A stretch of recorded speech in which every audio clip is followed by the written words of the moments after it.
In an age where nearly every second of our lives is documented, where security cameras monitor airports, streets, and bars, how is it still possible for someone to vanish without a trace? Not just disappear, but vanish while being filmed. These are not fictional accounts. These are real people captured in their final moments on camera and then never seen again. In this video, we're going to explore two of the most haunting disappearances ever caught on tape, cases that remain unsolved to this day.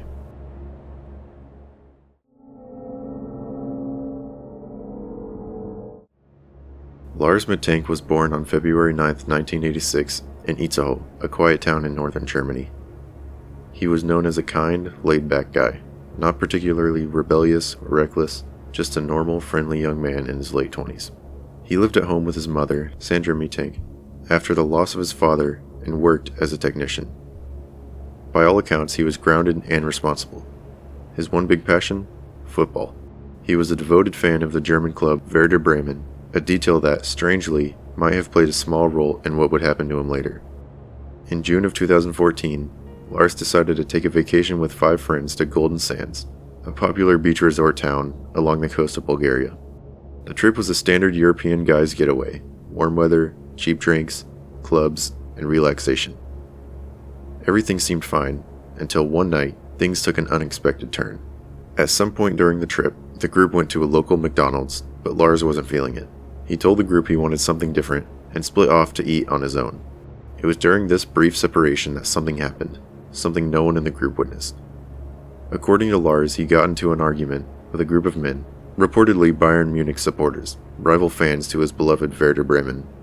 Lars claimed that these men later hired others to rough him up, possibly local Bulgarians. Whether this is a misunderstanding, a drunken clash, or something more calculated, we still don't know. But we do know that Lars suffered a physical injury. Specifically, he had a ruptured eardrum, a condition typically caused by either a direct blow to the side of the head or sudden changes in pressure. The eardrum injury, while painful, became a key factor in what came next. Lars visited a doctor in Varna, who diagnosed the ruptured eardrum and prescribed an antibiotic, a powerful medication that can sometimes have unusual side effects in rare cases, including paranoia or agitation in sensitive individuals. The doctor also advised Lars not to fly due to the pressure risk caused by the injury, so when the group's trip came to an end on July 7th, Lars made the responsible decision to stay behind alone in Bulgaria to recover. His friends returned to Germany, and Lars checked into a cheap hotel in Varna, a modest place called Hotel Color, and that's when things started to get weird. Shortly after checking in, Lars called his mother in a state of panic. He told her people were trying to rob or kill him, and he asked her to cancel all of his credit cards. During this call, he whispered, almost like he thought someone might be listening. His behavior seemed increasingly paranoid and erratic. Then, later that same night, Lars suddenly left the hotel around 1 a.m. Hotel staff later reported he had appeared frightened, as if someone was chasing him, though no one else was ever seen following him. He didn't take any of his belongings. He left his suitcase, passport, and personal items behind. He just walked out into the night. No one knows where he went. But by the next morning, he had somehow made his way to Varna Airport, about 5 kilometers away. At around 9 a.m. on July 8th, Lars arrived at the airport. For the first few minutes, he appears calm on security cameras. He walks around the terminal, even stops to talk to the airport doctor about his ear injury. They reportedly discuss whether he's fit to fly. But suddenly, without warning, something snaps. Lars bolts from the terminal doors, leaving all his bags behind, and sprints across the parking lot.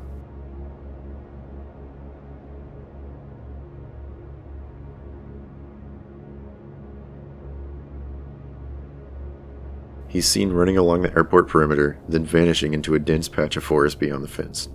And that was the last time anyone ever saw him. Despite extensive search efforts by police, volunteers, and even scent-tracking dogs, no trace of Lars Mittank has ever been found. No body, no clothing, no sightings, nothing. His disappearance became one of the most famous internet mysteries of the decade. The footage of him running through the airport, terrified, has been viewed millions of times. But the deeper question is, why? Several possible theories have emerged. Some believe Lars may have suffered from an acute psychotic episode, possibly brought on by trauma from the flight, sleep deprivation, and isolation. There's also speculation that the antibiotic he was prescribed may have triggered rare neurological side effects like hallucinations or paranoia. Though very uncommon, such reactions are medically documented.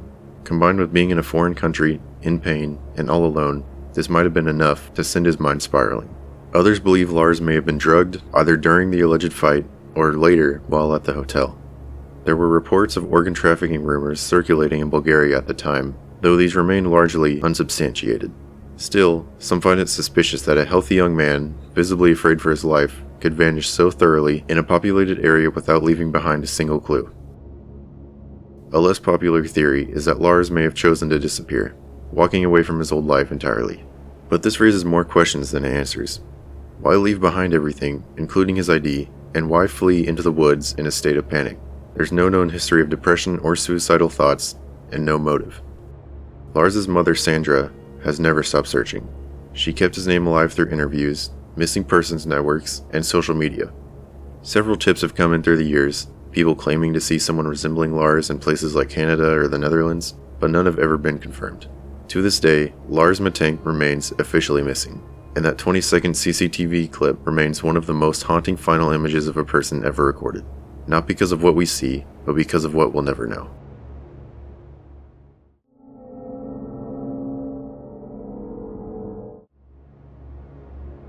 Brian Shaffer was a 27-year-old medical student at Ohio State University.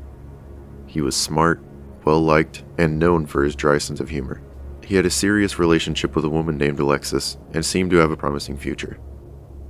But in the early morning hours of April 1st, 2006, Brian walked into a bar in Columbus, Ohio, and was never seen again.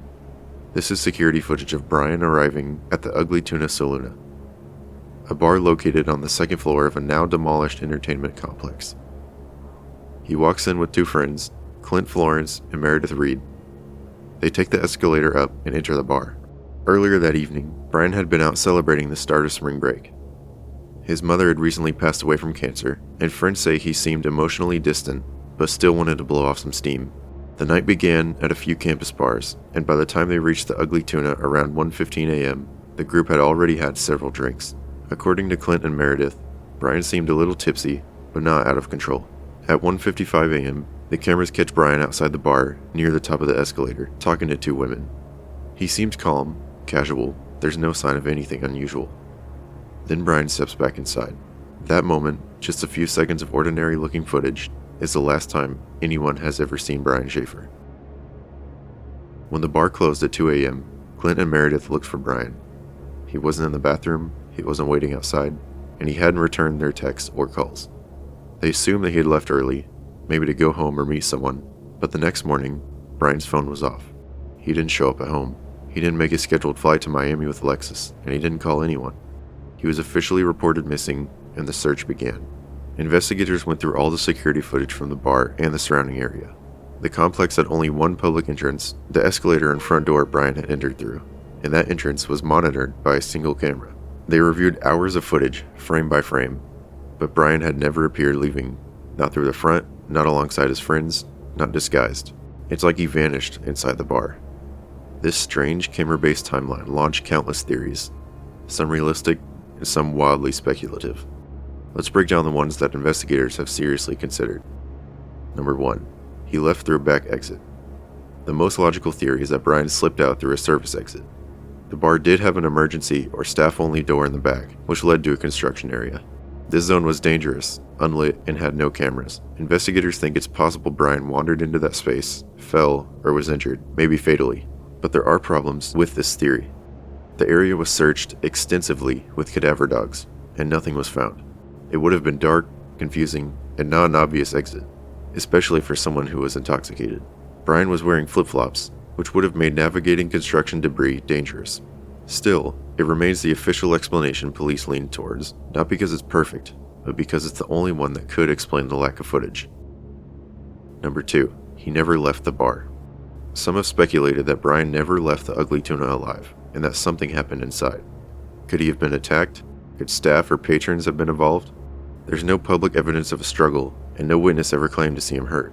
But the bar's layout did have blind spots, especially near the kitchen or service areas. However, police say they interviewed everyone who was in the bar that night. Staff, patrons, friends, and found no sign of foul play. No blood, no signs of cleanup, nothing. So while the theory is chilling, there's no proof. Number 3. He disappeared intentionally. Another possibility is that Brian simply walked away from his life. He was grieving his mother. He had confided in friends that med school wasn't what he expected, and he was under pressure. Some think he may have used the chaos of the night and the one blind exit to disappear on purpose.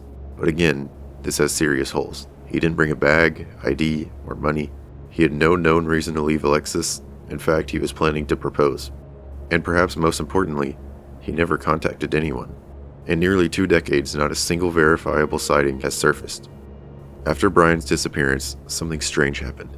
His cell phone rang multiple times when people called. It didn't go straight to voicemail. Cell tower data suggested the phone briefly pinged in Hilliard, a suburb of Columbus, but authorities couldn't confirm if this was a real activity or just a glitch in the network. And then, silence. Every year, Brian's dad left a message on his missing son's voicemail, hoping for a response. Tragically, he died in a freak accident just 2 years later, still without answers. What makes this case so chilling isn't just that Brian vanished, it's how he vanished. On camera, in a controlled space, in a matter of minutes, and yet no one saw him go. The footage of him stepping into the bar has been viewed thousands of times, each frame analyzed, each shadow studied, but the mystery remains. This image is the last confirmed sighting of Brian Shaffer. To this day, no one knows what happened after this moment, and it leaves us with a question that seems impossible in our modern world. How does a man disappear without a trace from a place where every exit is being watched? What do you think happened to Lars Mittank and Brian Shaffer? Drop your theory in the comments. I read every one of them. And if you want more true cases like this, hit subscribe and turn on notifications. You won't want to miss what's coming next. Thank you.